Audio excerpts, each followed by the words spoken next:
ala alihi wa sahbihi ajma'in. Yang kami hormati Ibu Kepala Sekolah SD 11 Jayapura, yang kami hormati Ibu Ririn yang menyampaikan materi kita pada hari ini. Seterusnya kepada bapak-bapak dan ibu yang hadir pada hari ini yang saya muliakan. Bapak dan ibu yang saya hormati, baiklah, saya membaca menyampaikan acara kita pada hari ini. Acara KKT kelas tinggi se-Kecamatan Jayapura. Acara yang pertama, protokol yang sedang berlangsung. Acara kedua, pembacaan al-kalam ilahi yang dibacakan oleh Yunita.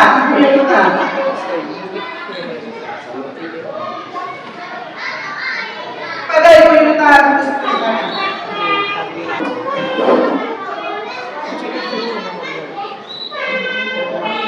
Assalamualaikum warahmatullahi wabarakatuh.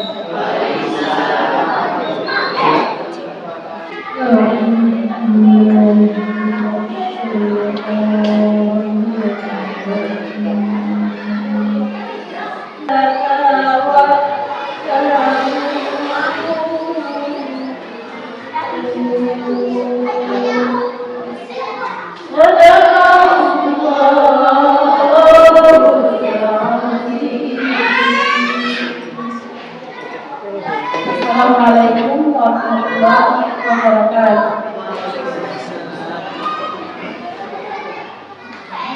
Acara yang ketiga, pembacaan doa yang dibacakan oleh Bapak Mantan SPD.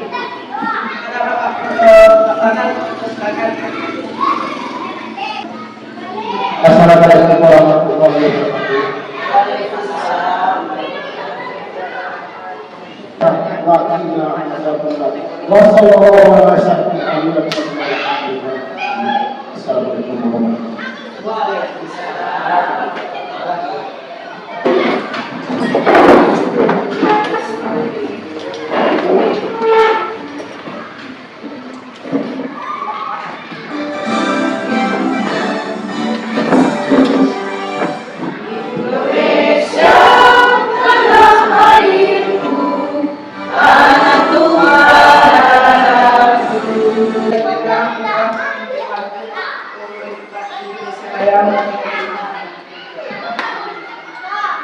Acara yang kelima,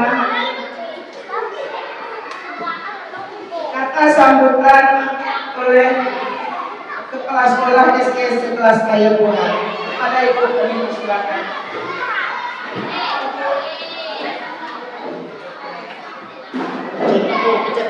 Bismillahirrahmanirrahim.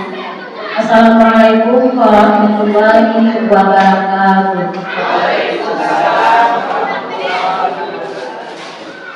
Maka oleh sebab itu, tadi Bapak Pengawas atau Pak Kodi kami jawab.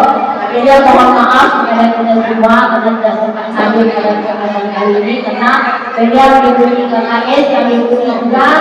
Baru kali pertama ini KKS digabungkan dengan Kepala TK dan SD. Terima kasih mengucapkan kepada Ibu Kepala Sekolah SD 11 Jayapura yang telah menyampaikan amaran kepada kita bersama. Kemudian apa yang disampaikannya bermanfaat mendadak.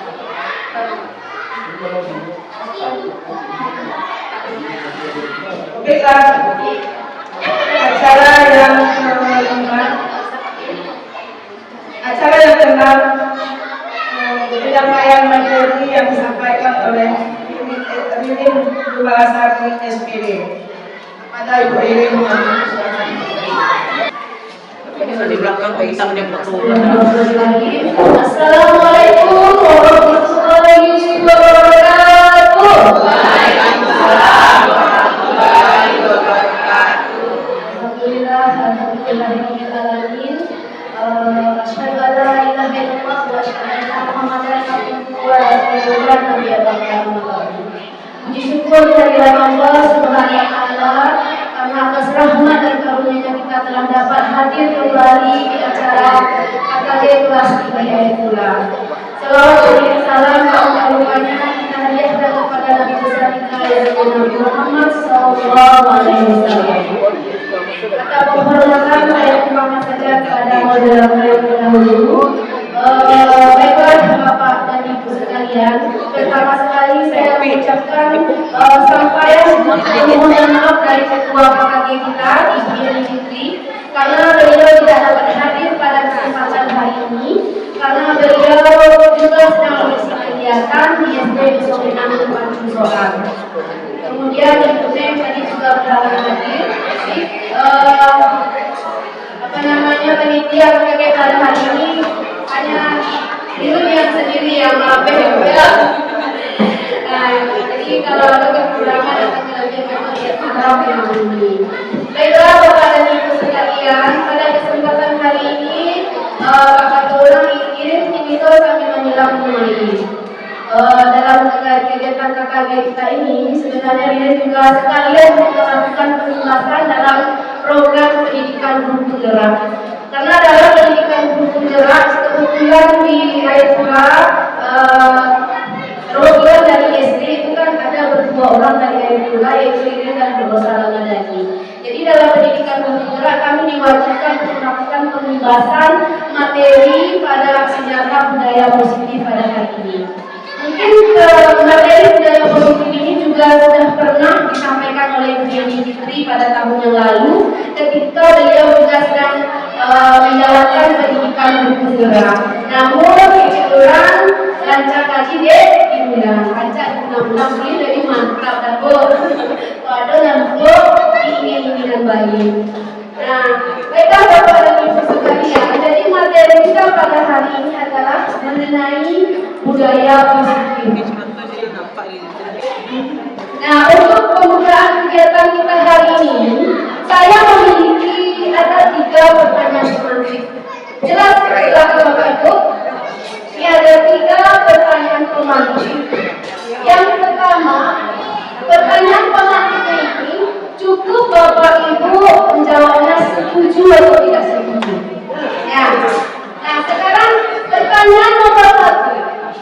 Hukuman dapat mendisiplinkan anak. Nah, menurut Bapak dan Ibu setuju atau tidak? Yang bilang setuju angkat tangan dulu. Oke, yang tidak setuju ada Bu? Ya, hukuman dapat mendisiplinkan anak. Setuju atau tidak? Ibu Rita tidak setuju. Boleh kita minta pendapat Ibu Rita? Silakan di depan dirinya tidak sampai. Iya, kenapa Bu Rita berpendapat orang yang lainnya bisa setuju? Mereka tidak apa alasannya? Baik, Assalamualaikum warahmatullahi wabarakatuh.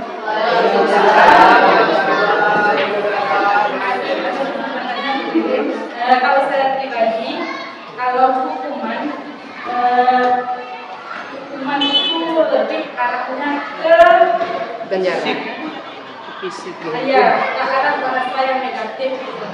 Jadi kalau menurut saya, seseorang itu jika dia mendapat hukuman, bukan malah mendisiplinkan, tapi ada rasa lupa di dalam hatinya.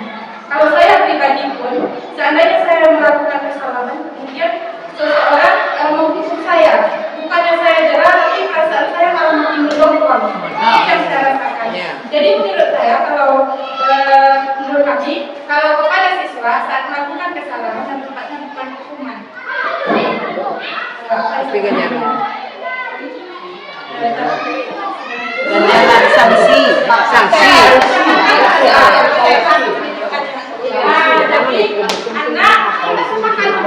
Jadi anak misalnya siswa itu melakukan begini, apa ya bagusnya? Jadi bukan berupa hukuman. Kalau hukuman itu kan misalnya siswa nanti disuruh hormati bendera, atau siswa nanti disuruh disumpah, atau suruh hari. Jadi itu tidak ada sanksinya dengan kesalahan dia. Oke, super sekali. Nah, kita kunci dulu jawabannya ya. Nanti seiring dengan pembahasan materi Oke, kita lanjut ke pertanyaan yang kedua. Pemberian hukuman dengan hal positif seperti membaca atau membersihkan halaman sekolah dapat mendisiplinkan anak. Ini hukumannya bersifat positif bagi Bapak Ibu. Kalau yang pertama tadi hanya hukuman tentang disiplin atau negatif. Tapi yang kedua ini disiplinnya positif. Setuju atau tidak Bapak Ibu? Setuju. Ada yang tidak setuju? Kalau positif setuju. Oke, kita kunci lagi dulu jawabannya. Nah, pertanyaan yang ketiga. Memberi penghargaan dapat meningkatkan motivasi belajar anak. Setuju atau tidak? Setuju. Oke, ada yang tidak setuju? Berarti semuanya setuju. Oke. Nah, ya kita kunci dulu jawabannya. Nanti di akhir kegiatan kita akan menemukan jawaban ini yang setuju atau tidak. Nah, Bapak dan Ibu sekalian, pada topik pembahasan kita pada hari ini agak banyak ya. Ada 6 poin. Yang pertama yaitu disiplin positif dan nilai-nilai kebajikan universal. Yang kedua, teori motivasi, hukuman, penghargaan dan restitusi. Dan yang ketiga, keyakinan kelas. Yang keempat, kebutuhan dasar manusia dan dunia berkualitas. Yang kelima, di restitusi atau 5 posisi kontrol. Dan yang keenam, restitusi yaitu pembuatan atau pelaksanaan segitiga restitusi. Nah, keenam materi kita yang akan kita bahas pada hari ini semuanya akan saling berkaitan yang akan membentuk disiplin positif di dalam sekolah. Di sini saya ingin mengajak Bapak dan Ibu untuk melakukan suatu semacam permainan, yaitu permainan kepalan tangan namanya. Nah, di sini aturan mainnya Bapak dan Ibu berpasangan, berarti pas ya sebangku-sebangku. Nah, pasangan ini ada yang A, ada yang B. Tidak Pak. Tadi kesalahan A. Ya. Oke. Ya. Ya Pak, Bu. Nah, ada pasangan si A dan si B. Nah, yang si A tolong dikeluarkan kertas selembar saja Bu. Selembar yang sobek, kertas yang kecil aja juga gak apa-apa. Kertas sama pena, kertasnya selembar saja, tolong disobek.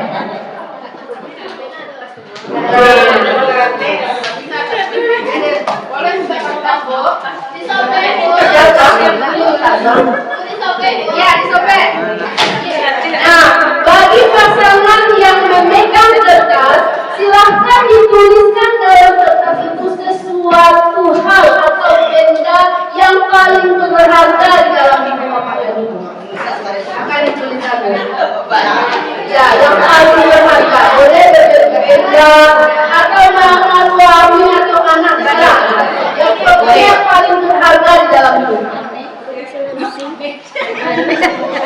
Ya, satu saja. Yang memiliki kertas, silakan dituliskan sesuatu benda atau apa saja yang paling berharga bagi diri. Ya, satu aja itu. Satu aja. Ya kan AB. Yang suka yang kertas, yang suka. Cie mungkin. Yang suka yang memegang benda. Terserah berupa benda atau apa pokoknya yang paling berharga dalam hidup itu. Iya. Suami. Boleh.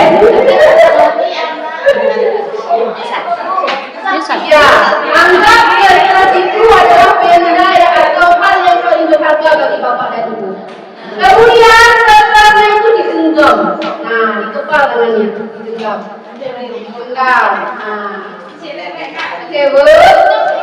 Ya, digenggam begitu. Nah, jadi benda atau barang yang berharga, sesuatu yang berharga ini ada dalam genggaman Bapak dan Ibu. Sudah Bu? Kalau sudah, yang temannya pasangannya si B, tugasnya adalah merebut kertas yang dalam tangannya itu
tadi apa ilustrasinya? Nah ini.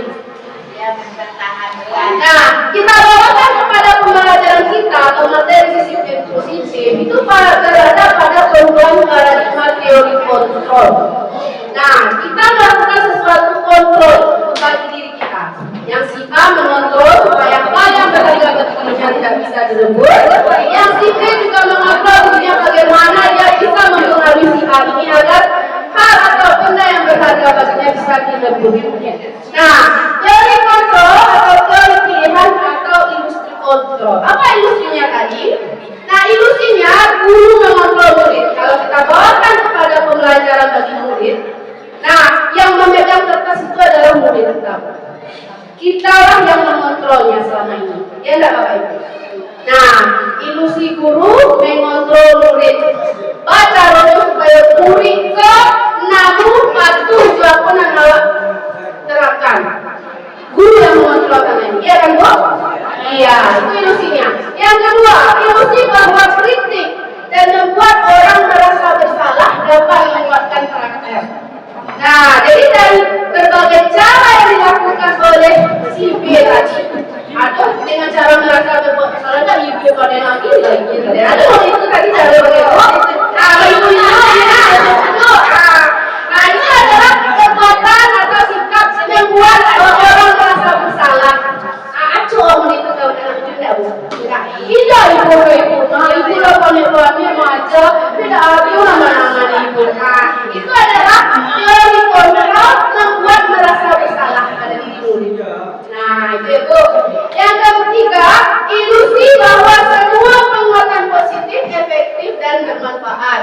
Nah yang keempat, ilusi bahwa orang dewasa memiliki hak untuk memaksa.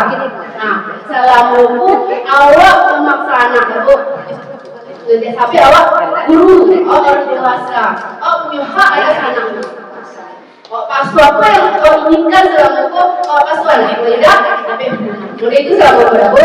Nah, kita lihat apakah perbuatan yang kita lakukan selama ini sudah benar atau belum. Nah, ini dia Bu. Perubahan paradigma stimulus respon atau teori kontrol. Nah, atau teori pilihan. Nah, siapa sesungguhnya yang memiliki kontrol? Nah, ini kita lihat. Kalau berdasarkan stimulus respon, pada bagian pertama ini adalah kita mencoba mengubah orang agar berpandangan sama dengan kita. Itu menurut stimulus respon. Baca dulu berusaha supaya anak itu sama pandangannya kawak. Beliau namu raja, kata itu yang awak lakukan karena ini Bu. Nah, sedangkan menurut teori kontrol atau teori pilihan, itu sebenarnya kita berusaha memahami pandangan orang lain. Selama itu hanya pandangan awak ada seperti itu. Tapi sudahkah kita pernah memahami pandangan orang tersebut? Nah, kemudian perilaku buruk dilihat sebagai sesuatu kesalahan. Selama itu anak perilaku awalnya itu suatu kesalahan, itu menurut stimulus respon.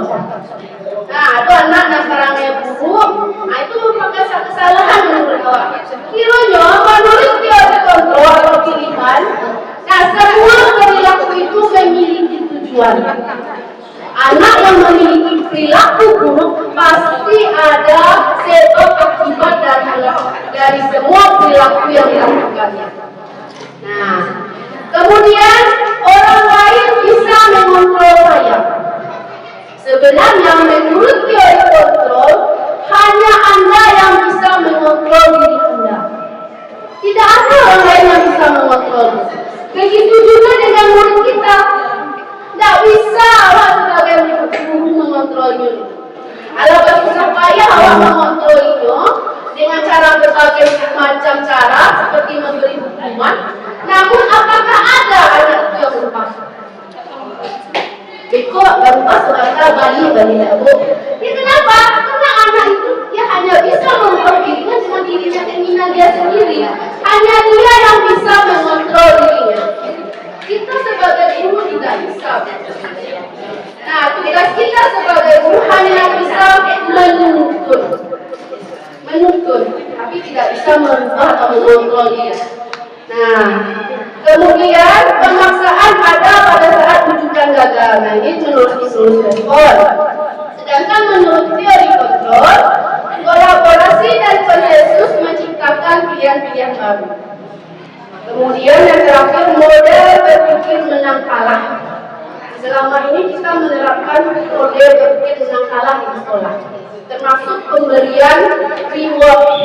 Siapa yang juara 1, juara 2, juara 3. Ternyata menurut teori kontrol itu model berpikirnya menang-menang. Tidak ada anak yang juara 1, juara 2, juara 3. Semua anak itu juara. Dia juara di bidangnya masing-masing. Apabila kita melakukan teori stimulus respon ini, memberikan perhatian ke juara 1, 2, dan 3 anak, pasti ada anak yang hatinya tersakiti, merasa buat kira. Cuman sayangnya di tempat kita masih belum bisa menerapkan. Kalau di Padang, Ambon jadi lahan tidak ada mulai sekecil. Nah, di kabupaten kita masih ada seperti itu ya Bu ya. Oke, kita lanjut.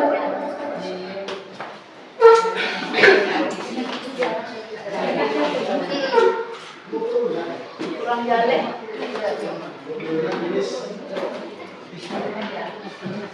Nah, jadi dalam materi disiplin positif ini, teori kontrol atau teori pilihan ini merupakan pendapat dari Dr. William Glasser. Nah, semuanya ini akan terwujud apabila 6 poin-poin yang saya bacakan tadi bisa saling berkesinambungan, bisa saling mendukung. Bagaimana caranya kita menerapkan disiplin positif itu? Nah, di sini ada Anda tidak bisa menilai orang lain, hanya Anda bisa yang berubah. Nah, bagaimana dengan murid? Nah, murid-murid di kelas untuk melakukan suatu disiplin positif, biasanya kita menerapkan aturan kelas, ya kan? Nah, sedangkan menurut teori kontrol, tidak ada lagi yang namanya peraturan kelas. Kalau peraturan kelas hanya kita sendiri yang menerapkan, membuat aturan kelas. Tapi dirubah menjadi keyakinan kelas namanya. Nah, sekarang Bapak dan Ibu sudah ada belum masing-masing kelasnya membuat keyakinan kelas? Nah, dulu sudah pernah juga nih menyampaikan pembuatan keyakinan kelas. Nah, untuk membuat keyakinan kelas ini, itu tidak guru yang menentukan, tapi kita bersama meminta pendapat dari murid atau siswa. Nah, jika ada siswa yang melanggar keyakinan kelas tadi, bagaimana caranya kita mengingatkan kembali? Tidak dengan memberi hukuman. Karena memberikan hukuman itu, benar kata Ibu Yunita tadi, hanya bersifat sementara dan memberikan rasa sakit atau rasa kecewa oleh diri siswa tersebut. Lalu apa Bu yang kita lakukan? Yaitu melakukan restitusi namanya. Restitusi ini kita lakukan sebagai seorang guru. Itu ada 5 posisi kontrol. 5 posisi kontrol itu pertama ada yang pertama pembuku, yang kedua membuat rasa bersalah, yang ketiga bersifat sebagai teman, kemudian ada pemantau, dan ada yang kelima manajer. Nah, dari 5 posisi kontrol tersebut, menurut Bapak Ibu, manakah yang paling tepat kita lakukan untuk melakukan restitusi? Apakah memberikan hukuman? Apakah memberikan pembuatan rasa bersalah? Atau membuat siswa ini sebagai teman, diperlakukan sebagai teman? Atau sebagai pemantau? Atau sebagai manajer? Sebagai manajer. Nah, sebagai seorang guru yang bisa kita lakukan untuk melakukan restitusi, kita sebagai guru ada 5 posisi kontrol. Yang paling baik kita lakukan dalam melakukan restitusi adalah bersifat sebagai manajer. Nah, yang sampai tadi itu Bu, tidak akan bisa menegakkan atau menciptakan disiplin positif pada anak. Caranya Bu, penerapan unit tempo ada langkah-langkah pada segitiga restitusi namanya. Nah, kita lanjut ini dulu. Kita masuk pada poin yang kedua, yaitu teori motivasi, hukuman, dan penghargaan serta restitusi. Nah, kita lihat tadi yang 5 posisi kontrol tersebut.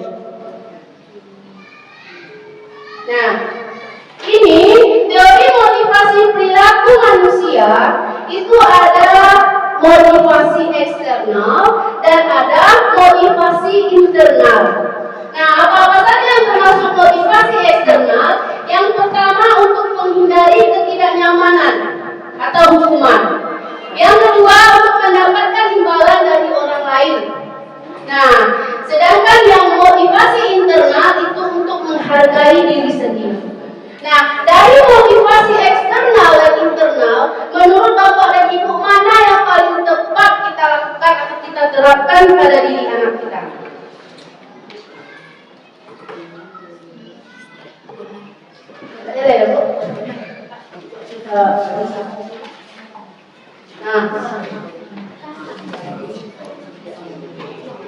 Nah, ada siswa melakukan disiplin, dia hanya ingin menghindari hukuman. Nah, atau tidak nyamanan. Aku sampai sekolah ini itu merupakan motivasi eksternal, berasal dari luar karena takut dihukum oleh guru. Kemudian ada lagi untuk mendapatkan imbalan atau dari orang lain. Aku harus rajin belajar, aku dapat hadiah minggu dari apa. Ada seperti itu kan, Bu? Itu juga merupakan motivasi eksternal. Nah, motivasi eksternal, motivasi yang diakibatkan oleh pengaruh orang lain, itu tidak akan berdampak permanen pada anak tersebut. Hanya bersifat sementara.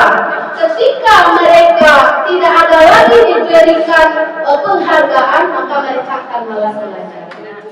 Tetapi kalau kita bisa menanamkan motivasi internal kepada anak tersebut, yaitu motivasi anak tersebut melakukan itu karena hanya untuk menghargai dirinya sendiri, maka disiplin positif tersebut akan berjalan secara selamanya, tidak hanya bersifat sementara.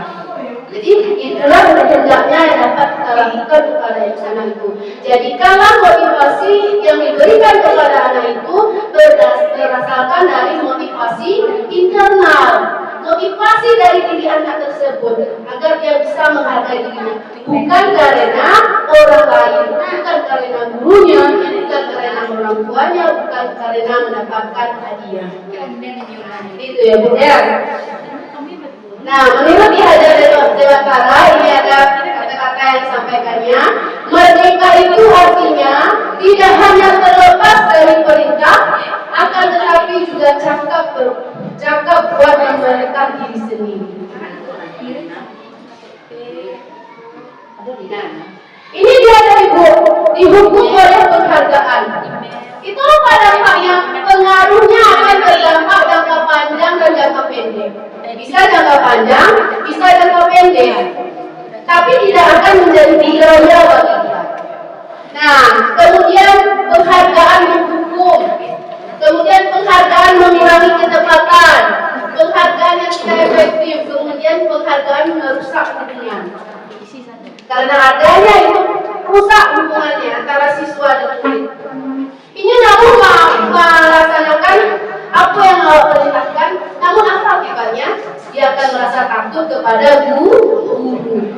Kalau dia sudah takut dengan gurunya, apapun pelajaran atau bagian itu tidak akan dapet, tidak tahu masuk. Nah, ini yang dihukum oleh penghargaan. Nah, penghargaan menurunkan kualitas. Kalau tidak ada penghargaan, dapat ini hanya malah belajar. Kemudian penghargaan mematikan kreativitas, serta penghargaan mengurangi motivasi intrinsik. Nah, lalu bagaimana Bu? Nah, untuk memberikan motivasi yang dapat menanamkan motivasi internal anak, kita boleh memberikan apresiasi namanya. Bukan penghargaan, tapi apresiasi. Apresiasi ini cara memberikannya itu ada pula aturannya, Bu. Nah, yang pertama, apabila memang anak itu benar-benar pintar, kita ingin memberikan apresiasi kepada anak itu. Jangan memberikan apresiasi di depan teman-temannya yang lain.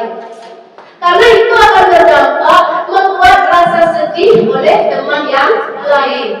Ini ingin dia diapresiasi tapi tidak bisa. Nah, bagaimana caranya kita lakukan apresiasi secara khusus? Kita panggil anak tersebut mungkin ke kantor atau ke tempat yang lain. Kita ucapkan apresiasi kita kepada anak tersebut. Kemudian ada pengakuan secara pribadi, yang sama dengan cara khususnya. Kemudian memberikan pengakuan kepada semua murid secara bergantian. Kalau Bapak dan Ibu ingin melakukan atau memberikan apresiasi, nah di dalam kelas, lakukanlah secara keseluruhan. Jangan hanya memuji satu orang anak, pujilah seluruhnya. Mungkin si Pepi, dia pintar matematikanya. Si Endang sangat enak bernyanyi. Diberi penghargaan pada pertama kali kita mengajar. Jadi kalau kita seluruhnya memberikan apresiasi kepada seluruh anak, anak itu akan merasa senang, tidak akan muncul rasa iri kepada temannya, karena semuanya mendapatkan apresiasi oleh gurunya. Nah, kemudian dilakukan secara konsisten dan fokus pada proses. Nah, ini dia contoh pengakuan atau apresiasi kebajikan. Nah, ada pula cara yang kita diajarkan, ada pembukaan, ada nilai kebajikan atau nilai situasi. Nah, bagaimana caranya kita menyampaikan kepada siswa? Nah, kemarin saya perhatikan rasa empati besar sekali pada saat menolong murid baru di kelas kita. Nah, itu yang kita sampaikan kepada anak. Ini kata-kata apresiasi. Saya menghargai kepedulianmu pada saat kamu membantu teman-temanmu di tugas kelompok. Kemudian terima kasih untuk rasa tanggung jawab pada saat kamu memungut kertas-kertas yang berserakan di lantai. Nah, ini adalah contoh-contoh kata-kata apresiasi yang diberikan anak. Jadi bukan hadiah, tapi apresiasi. Nah, sekarang ini ada tabel tindakan guru. Nah, menurut Bapak dan Ibu, ini masuk hukuman atau konsekuensi. Nah, ayo kita pakai ya. Kita pilih, boleh dicatat tuh. Boleh dicatat di bukunya. Nomor satunya ada nomor 1, nomor 2, dan nomor 3. Tidak usah dituliskan kalimatnya, tapi nomornya saja. Silakan Bapak Ibu tuliskan di kertasnya. Tindakan guru yang pertama, mencatat 100 kali di dalam buku kalimat "saya tidak akan terlambat lagi karena terlambat ke sekolah". Itu termasuk hukuman atau konsekuensi? Nah, jadi jawabannya buat nomor 1, hukuman atau konsekuensi. Pilih buat masuk hukuman kah dia atau konsekuensi?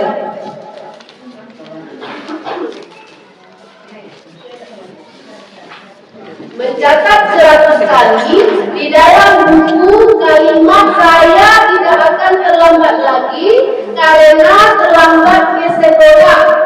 Itu masuk hukuman atau konsekuensi? Sudah, Bu?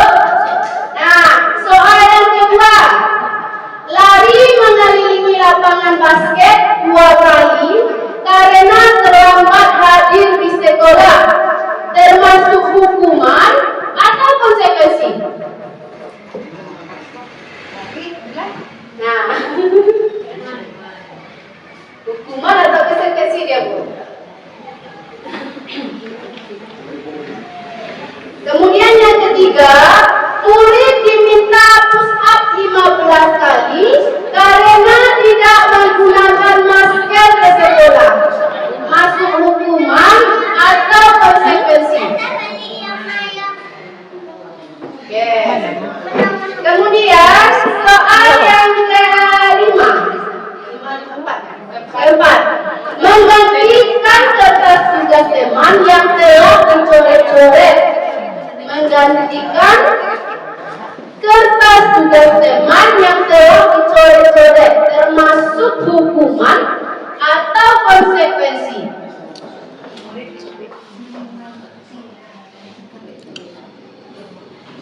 Yang kelima, membersihkan tumpahan air di meja tulis karena tersenggol pada saat belajar, termasuk hukumankah atau konsekuensi.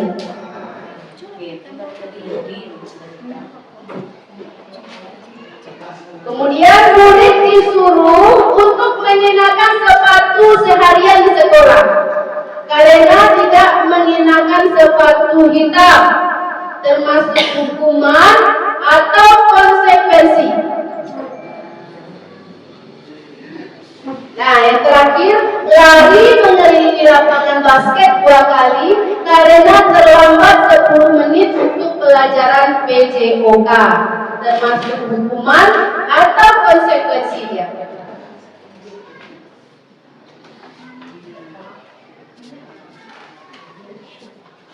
Sudah Pak, Bu? Nah, kalau sudah waktu tak ada ya Pak dan Bu, siapa yang bisa ke depan untuk membacakan jawabannya? Jadi ibu-ibu lah, Bapak ya. Coba. Yang ibu-ibu yang mau membacakan jawabannya, silakan Bu. Nomor 1 saya mulai dari kalau baca jangan. Sebelumnya terima kasih atas jawabannya. Perkenalkan, nama saya Siska Wulandari. Di sini saya dan Kaina memilih jawaban soal nomor 1 yaitu konsekuensi. Yang nomor 2 hukuman, nomor 3 juga hukuman, nomor 4 konsekuensi, 5 konsekuensi, 6 konsekuensi, dan 7 konsekuensi. Terima kasih. Oke, terima kasih. Tepuk tangan untuk Bu Siska. Oke, ada satu lagi ya Bu? Satu orang aja lagi? Satu orang lagi? Kita mau terakhir? Ibu, Ibu. Ibu senior kita nih.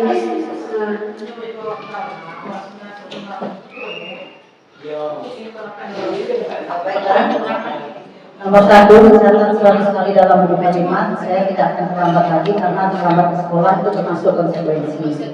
Lari mengelilingi lapangan basket 2 kali karena terlambat hadir di sekolah itu hukuman. Murid diminta untuk push up 15 kali karena tidak menggunakan masker oleh hukuman. Menggantikan kertas tugas teman yang dicoret-coret konsekuensi. Membersihkan tumpahan air di meja tulis karena tersenggol pada saat belajar itu konsekuensi. Murid disuruh mengenakan sepatu seharian di sekolah karena tidak menggunakan sepatu hitam, itu konsekuensi. Lari mengelilingi lapangan basket 2 kali karena terlambat 10 menit untuk pelajaran PJOK, itu hukuman. Oke, terima kasih Bu. Nah, tepuk tangan untuk semua. Oke, nah sekarang ayo kita lihat pembahasannya. Nah, ini dia. Ternyata mencatat surat sekali itu termasuk hukuman. Iya. Nah, satu Bapak dan Ibu yang betul.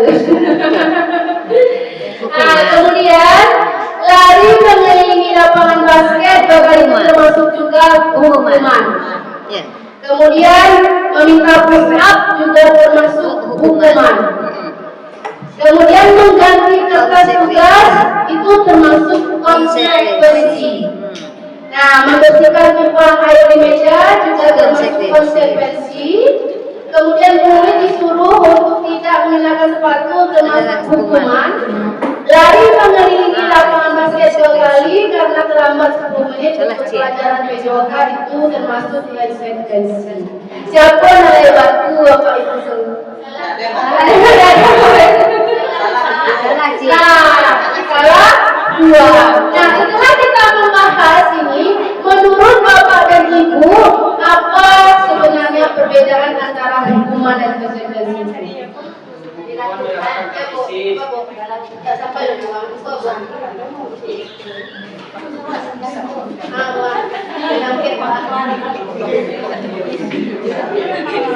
Menurut saya kalau hukuman itu dilakukan, Ya.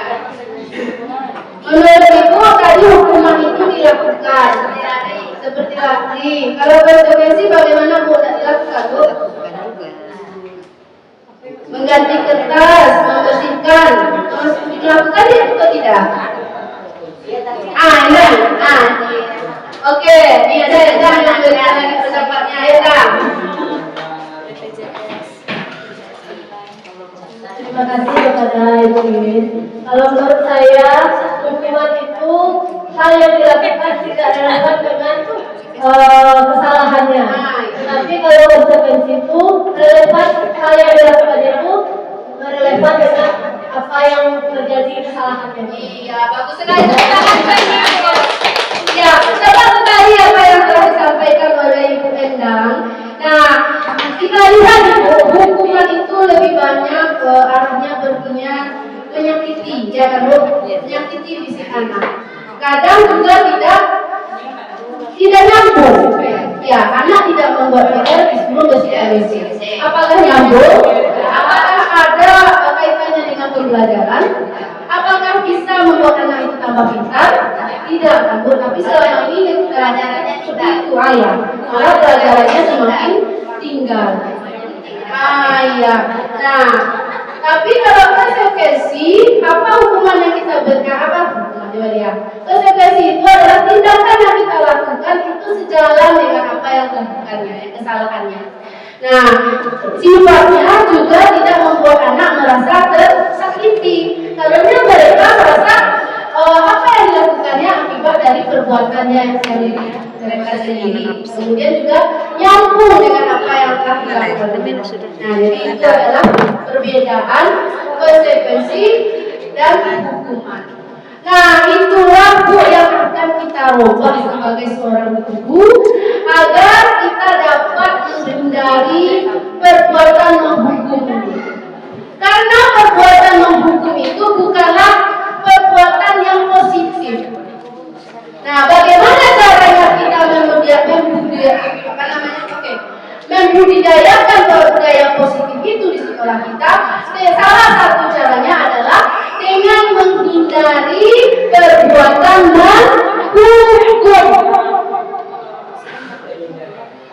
Sebab tugas kita sebagai seorang guru itu bukan menghukum. Tugas menghukum itu tugas siapa, Bu? Polisi. Hari Rabu. Anak-anak ini tidak buat PR. Jadi kalau kalian tidak membuat PR, sekarang Ibu maafkan.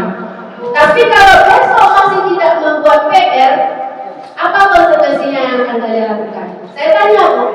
Saya tanya kemauan dia, bukan kemauan kita. Hukum kami, Bu, membalaskan WC. Anakmu minta tapi lu tak biasa turun itu dari kelas 1. Ibu tidak menghukum saya. Tugas ibu tidak menghukum. Kenapa? Ibu tidak polisi. Tapi kalau dia dihukum kalian, ayo antar kalian sampai polisi dulu. Nah, katanya tapi bagaimana? Ibu tugas ibu hanya menuntun, hanya memberikan pembelajaran untuk kalian. Nah, apabila kalian tidak melanggar kesepakatan kelas yang telah kita buat, tentu konsekuensinya ada. Apa konsekuensinya yang kita buat kemarin? Nah, yang kita Ibu apa ya, Bu? Hukuman adalah beli Ibu. Akhirnya apa? Dia akan menyambung dengan pembelajarannya. Kami akan membuat PR Ibu. Kemudian kami akan menyetor hafalan yang kami hafal. Kalau menghafalkan kalinya, dia hafalan kalian. Nah, masih ada tidak dampak positifnya bagi anak? Nah, yang gue PR kembali artinya PR-nya pun selesai dulu, tapi ada konsekuensinya menyentuh hafalan sebaca kalian atau kali-kali. Bertambah dan pengetahuan anak tidak, Bu. Nah, jadi seperti itu, Bu. Jangan memberikan hukuman, tapi berikan konsekuensi. Nah, Apa perbedaan hukuman dan konsekuensinya? Ini yang secara rincinya, Bu. Tadi juga sudah dijelaskan oleh Bu Endang. Kalau hukuman itu sesuatu yang menyakitkan harus terjadi. Pasti terasa sakit bagi anak itu. Dia melakukan kesalahan dalam sekolah, dihukum berlari, dihukum kagak ikir, hormat yang bendera. Merasa hibur hati, merasa malu tak sama kawan-kawannya. Dari sebanyak itu mampu memandang Mino, kalau pribadi awak pasti awak malu lah, Bu. Malu. Akhirnya apa?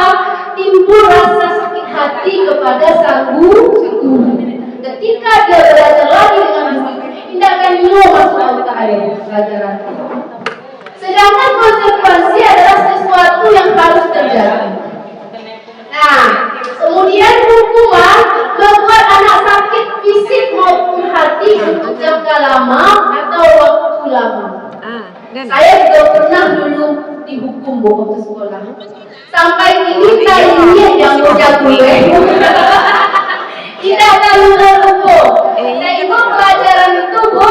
Ada PDP sampai ini jago. Aku pelajarannya bahasa Inggris. Lainnya SEO Padahal dulu itu tidak menanya, saya tidak melakukan kesalahan. Saya duduk paling depan di sini. Ketika itu ibu itu mencatatkan pelajaran bahasa Inggris. Ada teman di belakang saya nanya, Rin, ini gimana? Sebagai seorang teman yang baik tentu kita menjelaskan karena dia bertanya. Menurut ibu itu, awak lupa yang itu. Sehingga langsung nyobain terus kata-kata itu. Tak kaji. Tak kaji yang dibuat. Awak menjalankan pembelajaran ibu. Awak merah ibu. Nah, seharusnya bagaimana seorang guru yang baik lakukan restitusi. Nah, itu juga namanya restitusi, panggil dia. Lakukan restitusi segitiga. Bagaimana caranya? Nah, kita lanjut ya. Ini kita dibaca kan? Iya, ya, pelan. Nah, ini dia. Apa itu restitusi? Restitusi adalah proses menciptakan kondisi bagi murid untuk memperbaiki kesalahan mereka, sehingga mereka bisa kembali pada kelompok mereka dengan karakter yang lebih kuat. Restitusi juga merupakan proses kolaboratif yang mengajarkan murid untuk mencari solusi untuk masalah mereka dan membantu murid berpikir tentang orang seperti apa yang mereka ingin menjadi atau tujuan mulia dan bagaimana mereka harus memperlakukan orang lain. Itu restitusi. Kita panggil dulu, kita lakukan restitusi terhadap anak itu karena apa yang mereka lakukan itu belum tentu kesalahan mereka. Awal menghukum aja, lalu menghardik aja, sehingga timbullah kekecewaan pada diri anak. Nah, langkah-langkah restitusi ini, Bu. Ini yang identitas gagal. Nah, kita jelaskan ini sedikit dulu. Jadi tingkatannya ada hukuman, ada konsekuensi, ada restitusi. Nah, dari ketiga itu yang paling tepat kita lakukan sebagai seorang guru kepada murid kita adalah restitusi. Ternyata restitusi ini tingkatannya lebih baik lagi dari konsekuensi. Dari konsekuensi lebih baik dari hukuman. Ternyata ada lagi yang lebih baik, yaitu restitusi. Kita lihat dulu yang pertama. Kalau hukuman sesuatu yang menyakitkan harus terjadi. Kalau konsekuensi yang seharusnya terjadi. Sedangkan restitusi adalah merupakan pilihan. Tidak bisa awak itu yang menghakimi dulu, tapi ada suatu pilihan di dalamnya. Nah, ini secara sekilas saja. Kalau Bapak Ibu ingin mau materinya nanti bisa di-share. Nah, ini dia 9 ciri-ciri restitusi. Nah, yang pertama bukan untuk menebus kesalahan, namun untuk belajar dari kesalahan. Nah, yang kedua, memperbaiki hubungan. Nah, pertama salah paham dan nakal. Tapi dengan adanya restitusi, kita menyadari bahwa itu bukanlah kesalahan anak itu. Kiranya awak yang salah. Jadi itulah manfaat dari restitusi.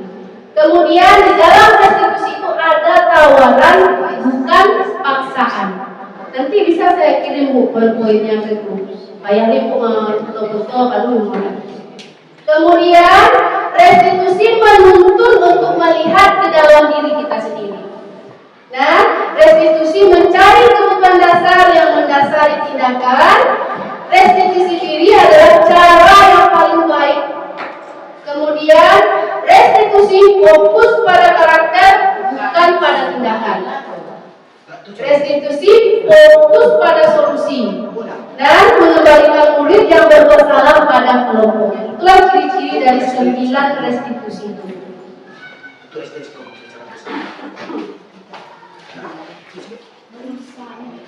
Nah, ini dia keyakinan kelas. Dari Bu, untuk membuat disiplin positif itu, langkah awal kita sebagai seorang guru, kita membuat dulu keyakinan kelas dengan murid. Membuat keyakinan kelas ini, yaitu bersama dengan murid, jangan hanya kita saja. Tapi kalau awal saja menanti Tuhan, itu namanya aturan. Nah, apabila ada murid kita yang melakukan pelanggaran, melanggar keyakinan yang telah dibuat bersama, nah, tugas kita sebagai seorang guru bukan menghukum, tapi lakukanlah 5 posisi kontrol tadi. Yang mana 5 posisi kontrol yang terbaik tadi adalah sebagai manajer, jangan sebagai menghukumnya, jangan sebagai pengurus, tapi sebagai manajer. Nah, bagaimana langkah baik sebagai seorang manajer? Langkah-langkah yang dilakukan adalah dengan cara langkah restitusi. Nah, langkah-langkah restitusi ini ada 3. Namanya itu adalah restitusi, segitiga restitusi. Nah, segitiga restitusi ini tidak boleh dibalik-balik jalannya, Bu. Nah, yang mana itu kita kelas dong kan? Nah, mengapa tidak peraturan saja? Mengapa harus keyakinan kelas? Nah, ini pertanyaannya kan? Nah, mengapa kita memiliki peraturan harus menggunakan helm mengendarai kendaraan motor? Nah, ini termasuk aturan atau apa ini? Keyakinan. Aturan. Nah, mengapa memiliki peraturan 3M menggunakan masker, mencuci tangan, dan menjaga jarak 1,5 meter? Mengapa kita memiliki peraturan harus datang tepat waktu pada saat mengikuti pelatihan? Nah, untuk mendukung motivasi intrinsik, nah ini sekarang kita kembali ke nilai-nilai keyakinan-keyakinan yang lebih menggerakkan seseorang dibandingkan mengikuti serangkaian peraturan-peraturan. Nah, itu dia. Nah, ini dia tadi yang saya jelaskan tadi. Untuk mencapai budaya positif di suatu kelas, kita beranjak mengawalinya dari peraturan kelas. Nah, peraturan kelas ini hanya kita yang menciptakan, hanya satu pihak dari guru. Nah, bagaimana caranya supaya lebih naik ke atas untuk mengarah ke budaya positif? Kita rubah peraturan kelas ini menjadi keyakinan kelas. Keyakinan kelas ini kita bentuk bersama dengan murid, tidak hanya kita saja yang menentukan. Kemudian, apabila murid telah melakukan keyakinan kelasnya dengan baik, itu akan tercipta lingkungan positif di sekolah. Apabila ini konsisten dilakukan oleh seluruh murid yang ada di sekolah, maka barulah terciptanya budaya positif. Budaya ini berarti sudah berbudaya, sudah terbiasa. Nah, ini langkahnya ya Bu ya. Nah, ini perbedaan. Yang mana merupakan keyakinan kelas. Mengapa ini sama-sama kesepakatan kelas ya Bu? Sekarang Ibu lihat dari 2 kesepakatan kelas ini mana yang betul kira-kira? Coba lihat Bu. Pertama ada kesepakatan kelas TK Dharma Wanita. Yang kedua kesepakatan kelas mana? Tahu ya? Nah, dari 2 kesepakatan kelas ini, menurut Bapak dan Ibu, yang mana yang paling tepat dikatakan kesepakatan kelasnya? Melaksanakan pelajaran dari kita dan menerima itu semuanya itu bisa kita katakan ya Saling menyayangi. Kemudian, ya, kami dan guru dan murid yang saling menyayangi. Kalau yang semua, kalau bagi murid itu ada yang jodoh saja, ada yang nakal, ada yang patuh, ada yang tidak patuh. Anak itu kalau saya menilai anak itu tingkat karakter. Ada yang tingkat tinggi, ada yang tingkat rendah, ada yang tingkat yang tidak sama sekali. Ada yang kalau ketemu juga, tiap-tiap kita ketemu itu, tapi tidak ada. Yang kedua, kami murid yang semangat belajar. Ada juga murid yang tidak semangat. Contohnya kata ibu tadi suruh buat PR, dia tidak mau PR. Dibilang sama orang tua anaknya nak PR dong. Dia balik sekolah, tapi dia tidak sekolah. Di sekolah dia itu bukan aja, tapi pelajaran tidak boleh belajar. Apa-apa katakan kita. Jadi kalau saya punya tempat, saya katakan ketika-tikanya kalau kita bilang betul, nah itu betul. Ada yang tidak betul menurut pendapat kita. Iya. Jadi pendapat kita itu kepada kita bagaimana anak itu bisa sukses, bisa belajar, bisa semangat, dan bisa menurut perintah disiplin yang ada di sekolah. Terima kasih. Iya, tepuk tangan untuk Bapak Bu. Oke. Ya, kasih Pak. Oke, bagaimana Bapak Ibu yang lainnya sependapat atau tidak dengan Bapak Mardan? Sepakat Bu? Ada yang tidak sepakat tidak? Ini yang tajuk sepakat Pak. Hanya yang tajuk sepakat. Coba kita lihat katanya. Tadi keyakinan itu tadi kan sudah kita bahas bahwa tidak hanya seorang guru saja yang membuat, tapi secara bersama. Kalau kita lihat keyakinan yang pertama itu kalimatnya hanya seakan-akan satu orang yang membuat. Entah ditujukan kepada siapa tidak tahu, iya kan? Tapi kalau yang kesepakatan kedua, nah ini yang jelas kami dan murid kan peraturan dengan keyakinan. Kita bedakan apakah yang pertama tadi itu masuk peraturan atau tidak ya. Nah, ini ada penjelasannya.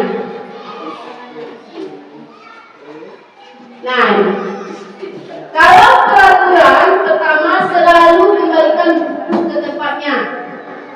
Kalau menurut keyakinan kelas itu dibuat masuk pada tanggung jawab. Nah, jadi kalimatnya itu lebih halus, tanggung jawab. Kemudian dalam mengganggu orang, dilarang mengganggu orang lain. Kalau menurut keyakinan kelas bahasanya adalah menghormati orang lain. Jadi keyakinan kelas ini kata-kata yang kita buatkan adalah sifatnya positif. Kalau kita membacanya positif didengar semua tanggung jawab, menghormati orang lain, berkomitmen, keselamatan, menghormati orang lain, kesehatan, menghormati orang lain, bersabar. Nah, semuanya kata-katanya itu memunculkan kata-kata yang positif. Tapi kalau peraturan, kata-katanya adalah bersifat manakian, Bu. Dilarang mengganggu orang lain. Nah, kata-kata dilarang ini kan sudah pasal kalau ada. Kemudian hadir di sekolah 15 menit sebelum pembelajaran dimulai. Dilarang melakukan kekerasan. Nah, ini kan peraturan. Kalau peraturan itu sifatnya keras, harus dilakukan. Nah, dilarang menggunakan narkoba. Nah, jangan berlari ke kelas atau koridor. Nah, jadi kata-katanya itu juga harus diperhatikan dalam membuat keyakinan kelas. Sekarang kita masuk pada poin yang keempat. Dianggap berarti ada digulai. P6. Yang P jam berapa Bu? Sudah sampai jam berapa? Sudah. Oke. Jangan ngantuk Bu. Kalau ngantuk, pokoknya berarti lebih dulu. Iya Bu. Oke, betul. Nah,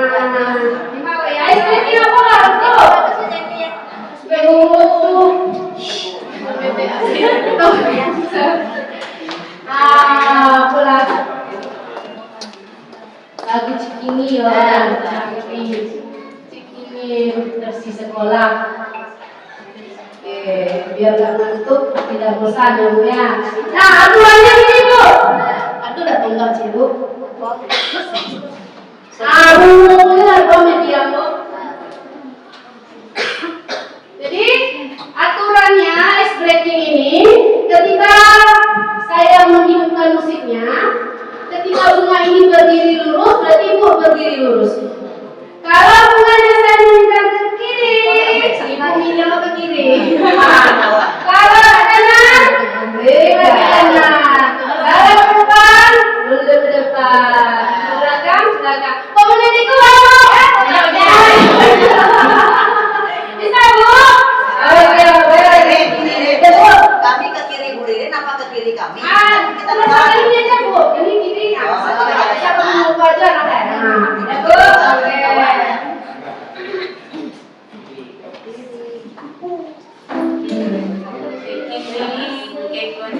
Ibu-ibu yang apa? Siapa kiri dulu Pak Bu?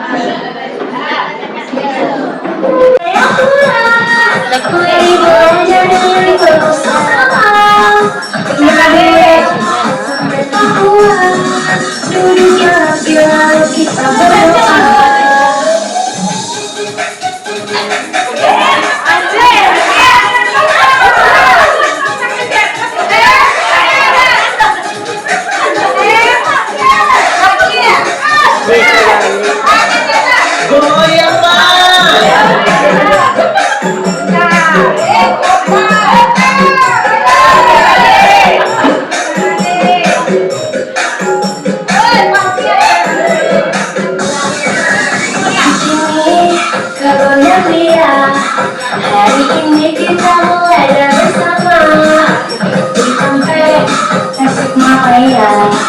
Meskipun capek hatiku bahagia. Betapa kejayaku dari belajar dan baru setengah. Marilah sampai tua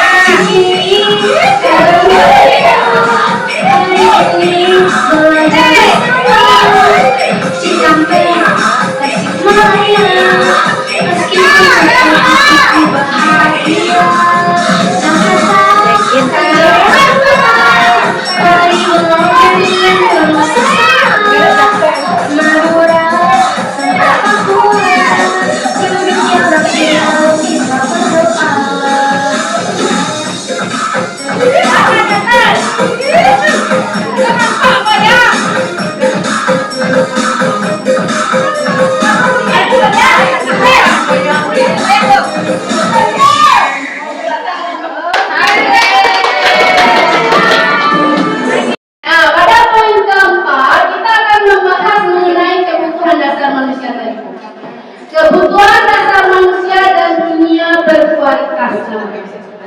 Nah, ini dia kebutuhan dasar manusia.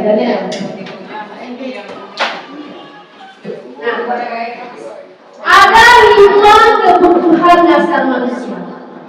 Yang pertama, kasih sayang dan rasa diterima. Iya Bu, awal manusia itu ya butuh kasih sayang Bu. Ingin rasa diterima Bu. Iya.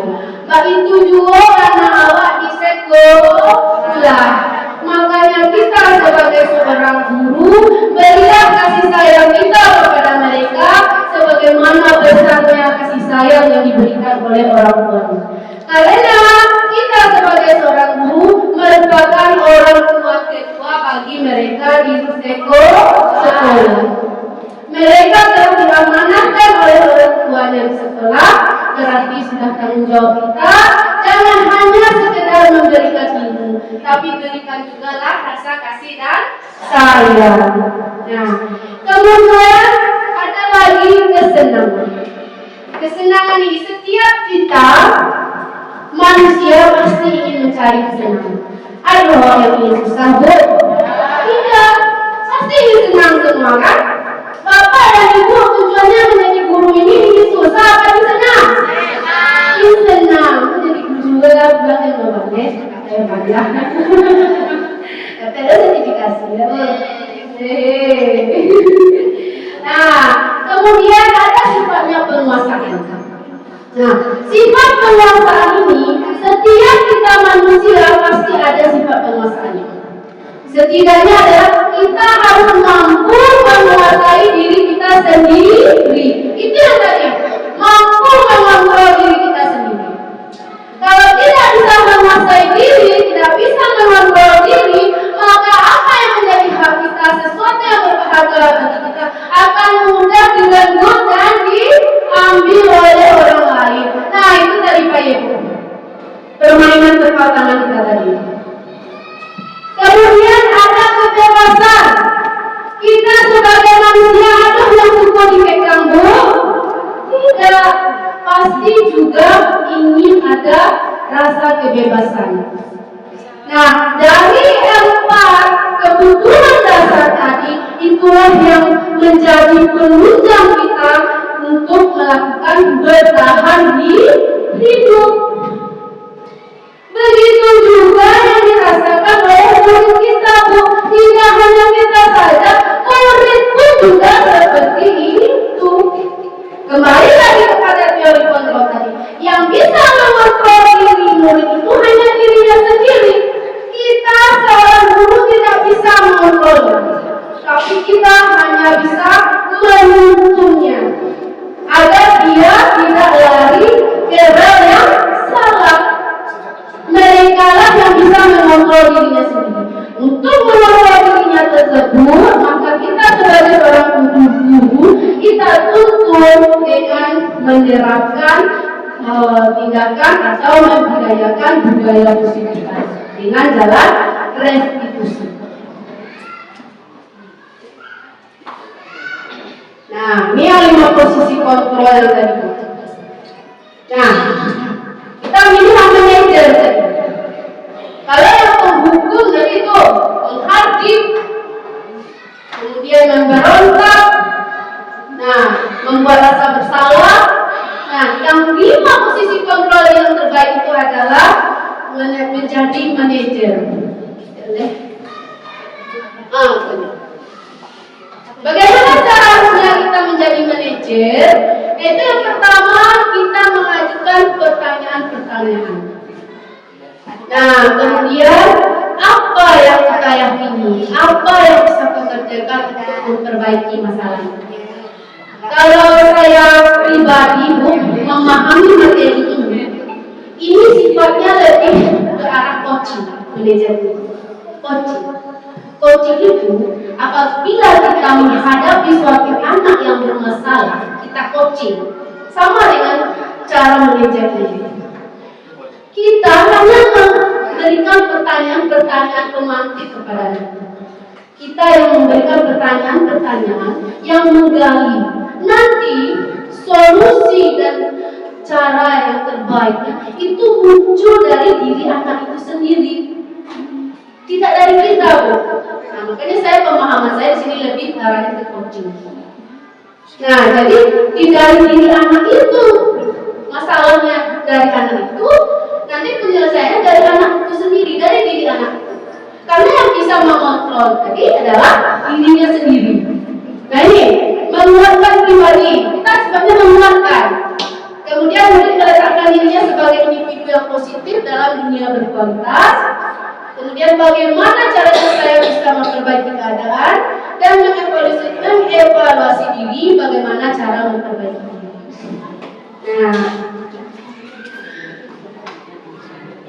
Nah ini dia. Kalau sifat-sifat manajer ini kita pernyataan saya kecewa sekali dengan kamu. Ini kata-kata ini sebenarnya tidak boleh. Ini siapa yang mengatakan membuat orang merasa bersalah. Nah, kalau kalimat ini kamu tidak pernah benar melakukannya. Nah, ini mengatakan satu orang yang sifatnya penghukum. Nah, ayolah lakukan jadi ibu baik ini. Caranya kita sebagai teman, menganggap diri kita ini teman bagi murid. Nah, kalau memantau apakah kamu mau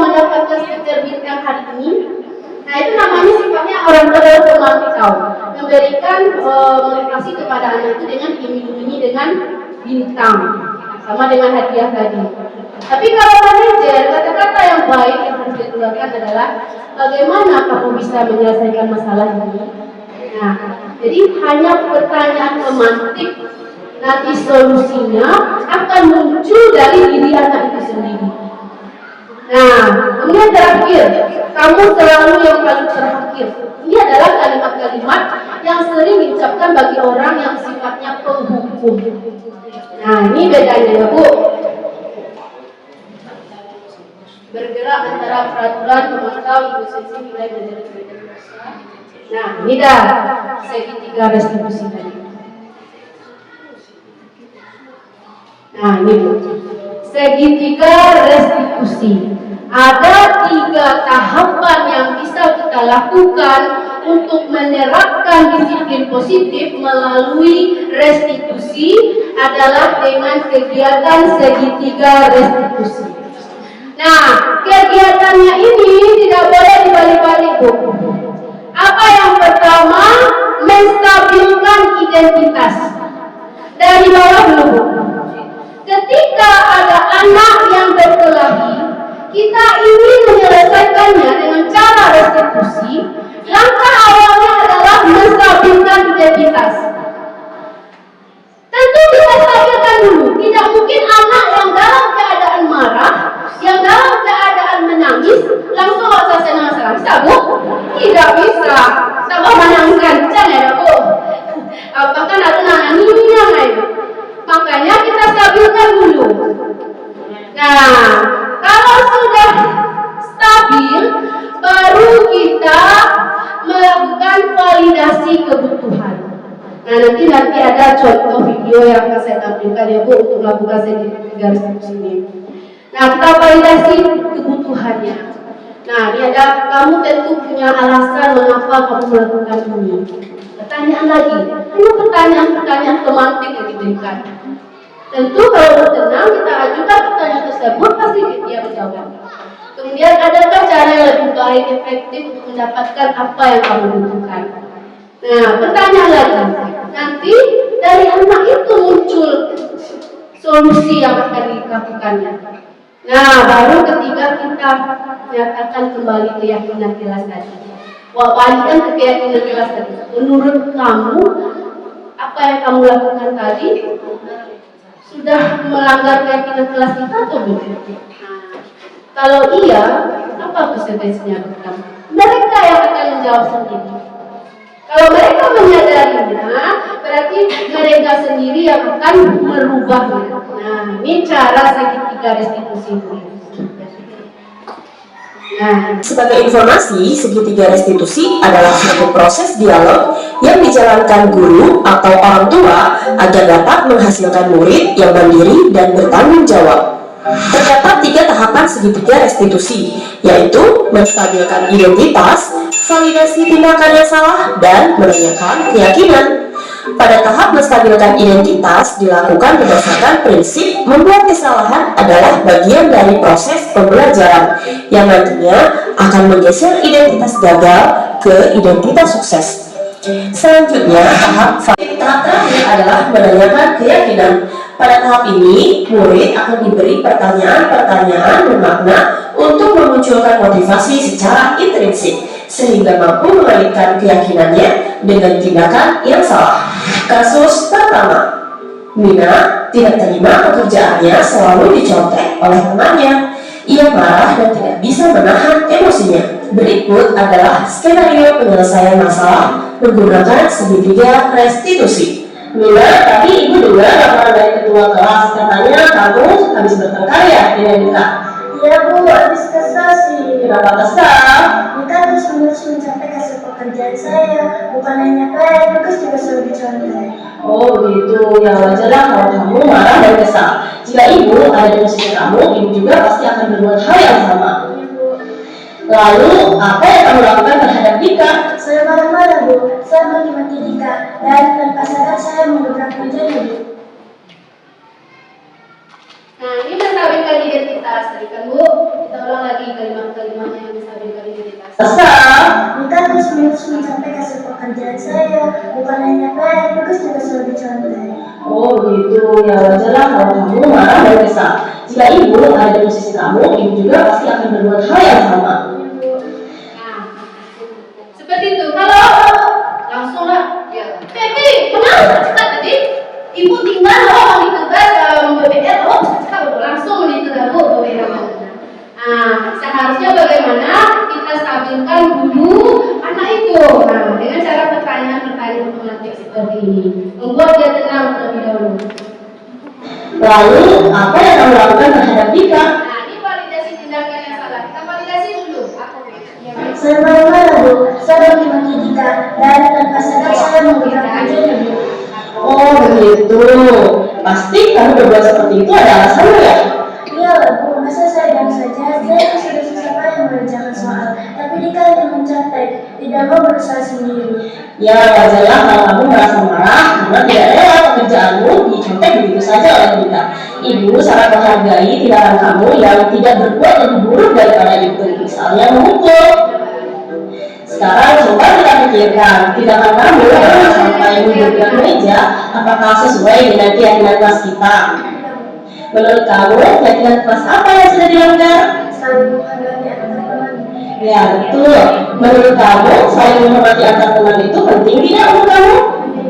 Baik, kalau menurut kamu itu penting, jadi keyakinan apa yang harus kamu lakukan pada saat kamu sedang marah? Harus lebih sabar Bu.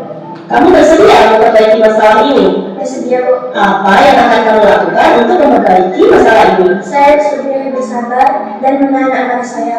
Kalau ada teman yang mencontek, saya akan melaporkan kepada guru mata pelajaran atau wali kelasnya. Ya, tepat sekali tindakan kamu Mina.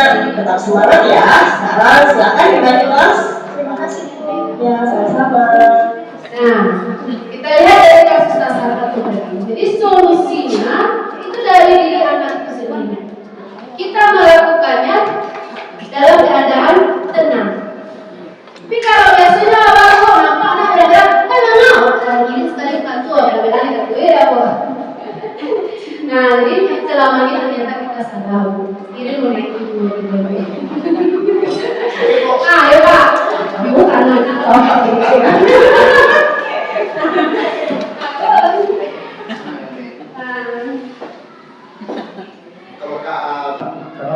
Karena dia ada guru.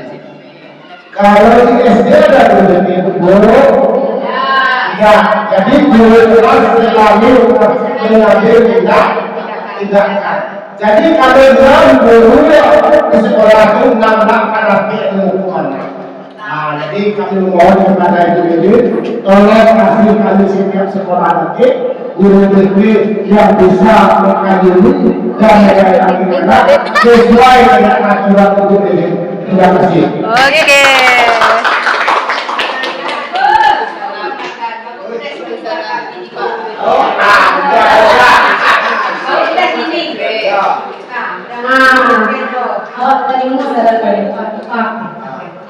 Itulah kelebihan kita tulis kita. Selain mengajar kelas, kita juga sebagai guru negeri. Jadi guru kelas SD ini adalah guru yang serba besar. Nah, bisa jadi guru BP Pak, bisa jadi dokter, bisa jadi polisi, ada. Nah, iya, sekolah dan mantap Pak. Sampai apa guru dasar Pak, guru sekolah dasar yang bisa kita berikan hanya dasarnya Pak, karena yang kita pelajari juga baru dasar-dasarnya. Nah ya itu Bu, mantap. Nah itu apa ya, kalau ibarat dokter itu adalah dokter spesialis loh. Ayo. Nah kalau dapet ya, yuk udah ikut di labnya nggak bisa dalam Bu. Nah ini ada lagi kasus kedua, coba kita lihat tadi. Assalamualaikum warahmatullahi wabarakatuh. Nama saya Nina dari kelas 8A. Saya senang sekali diajak diskusi dengan ibu guru untuk dapat mengendalikan diri dari amarah karena perilaku teman sekelas saya. Saya harus banyak belajar bersabar dan dapat menghormati teman-teman. Kasus kedua, Ajis sering datang terlambat sehingga banyak pelajaran yang tertinggal. Berikut adalah skenario penyelesaian masalah menggunakan segitiga restitusi. Najis, tadi ibu mendengar laporan dari guru piket, katanya kamu sering datang terlambat ya? Iya bu. Menurut ingatan kamu, sudah berapa kali kamu terlambat? Sudah 5 kali bu. Sering terlambat itu suatu kesalahan bukan? Iya bu. Baik Ajis, berbuat kesalahan itu manusiawi. Setiap orang pasti pernah berbuat kesalahan. Yang terpenting kita bisa belajar dari kesalahan tersebut dan berusaha untuk memperbaikinya. Setuju? Setuju bu. Ajis, kita cari solusinya bersama ya. Iya bu. Ajis sering datang terlambat pasti punya alasannya. Kenapa sih Ajis sering datang terlambat? Karena saya sering bergadang bu, sambil main HP, jadi kurang tidur. Kamu tahu keyakinan kelas yang sudah kita sepakati? Tahu bu? Kalau terlambat datang ke sekolah sesuai dengan keyakinan kelas kita tidak? Tidak bu. Menurut kamu keyakinan kelas apa yang sudah kamu langgar? Disiplin bu. Menurut kamu disiplin itu penting tidak untuk kamu? Penting bu kalau membuat saya datang ke sekolah tepat waktu dan bisa menghargai waktu. Betul, menghargai waktu itu penting dan sangat bermanfaat untuk kita. Seperti kita dapat menghargai orang-orang yang ada di sekitar, pekerjaan menjadi tidak menumpuk, dan kita juga dapat melatih rasa kepedulian. Ya bu, saya menyesal sudah sering terlambat. Saya mohon maaf sudah sering terlambat. Iya Jis, sikap yang sangat baik sudah kamu lakukan dengan cara meminta maaf. Menurut kamu, apa yang akan kamu lakukan agar kamu tidak datang terlambat lagi ke sekolah? Saya akan tidur lebih cepat dan tidak bergadang lagi agar tidak datang terlambat ke sekolah. Baik Ajis, kamu sudah menemukan solusinya dan ibu akan bekerja sama dengan orang tua kamu agar kamu tidak datang terlambat lagi ke sekolah. Sekarang silakan kembali ke kelas ya. Terima kasih bu. Jadi itu bu, dari 2 kasus yang kita lihat tadi, nampak bahwa untuk menyelesaikan satu masalah itu kita tidak melakukan memberikan tapi selesaikanlah masalah tersebut dengan cara restitusi. Nah, itu semua beranjak dari keyakinan kelas yang telah kita sepakati dengan murid. Nah, selalu kita biasakan hal tersebut akan menjadi budaya di lingkungan sekolah kita. Kira-kira setelah kamu pelajari dan memahami materi disiplin positif ini, layak dan ya ibu dan bapak untuk menerapkannya di sekolahku. Nah, ini refleksinya bu. Coba ada satu orang pendapatnya pada dia refleksi pak. Nah, ada 4 pertanyaan refleksi. Hal baru apa yang mengubah paradigma saya yang saya dapatkan? Yang kedua, perasaan apa yang muncul selama mengikuti sesi ini, khususnya mengenai makna disiplin dan motivasi intrinsik. Yang ketiga, peran kamu seperti apakah yang saya telah lakukan selama ini selama mengikuti modul ini. Kemudian saya akan menjadi kamu yang seperti apakah setelah mengikuti modul ini. Ada 21 orang saja yang memberikan refleksi pada pembelajaran kita ini.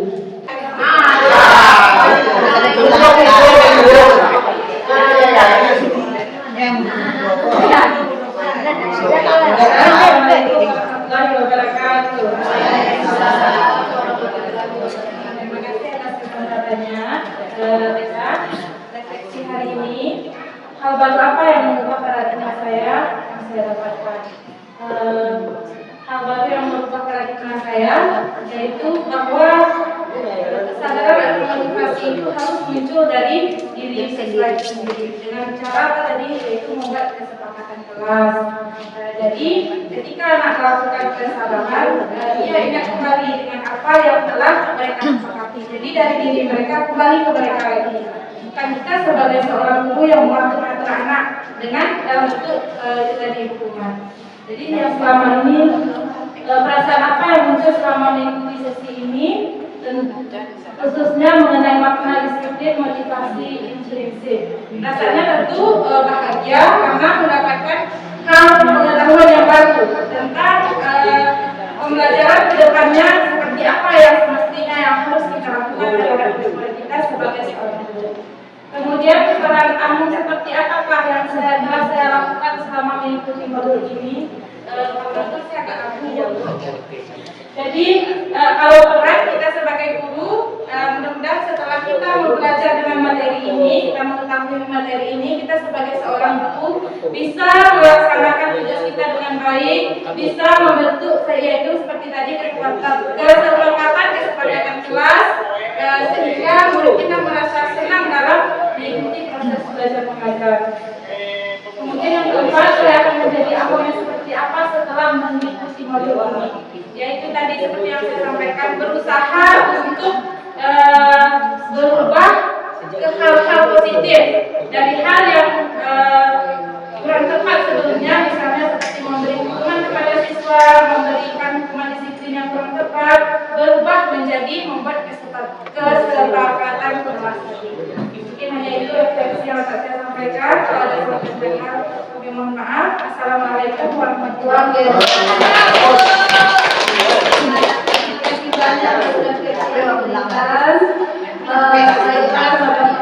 Mungkin itulah materi yang dapat saya sampaikan pada hari ini. Jadi saya di sini bukan bermaksud untuk menggurui, tetapi saya hanya berbagi pengalaman, berbagi ilmu yang saya dapatkan dari pendidikan guru penggerak. Saya diwajibkan untuk mengimbaskannya kepada guru-guru yang ada di sekitar saya. Nah, kalau ada salah dan janggal, mohon dimaafkan Bapak dan Ibu. Terima kasih banyak atas segala perhatiannya. Wabillahi taufiq wal hidayah. Assalamualaikum warahmatullahi wabarakatuh. Kepada Bu Irin yang telah menyampaikan materi tentang implementasi kurikulum TK. Berakhirnya materi yang disampaikan Bu Irin berarti berakhir pula acara kita hari ini. Kalau ada salah dan janggalnya, kami mohon maaf. Wassalamualaikum warahmatullahi wabarakatuh.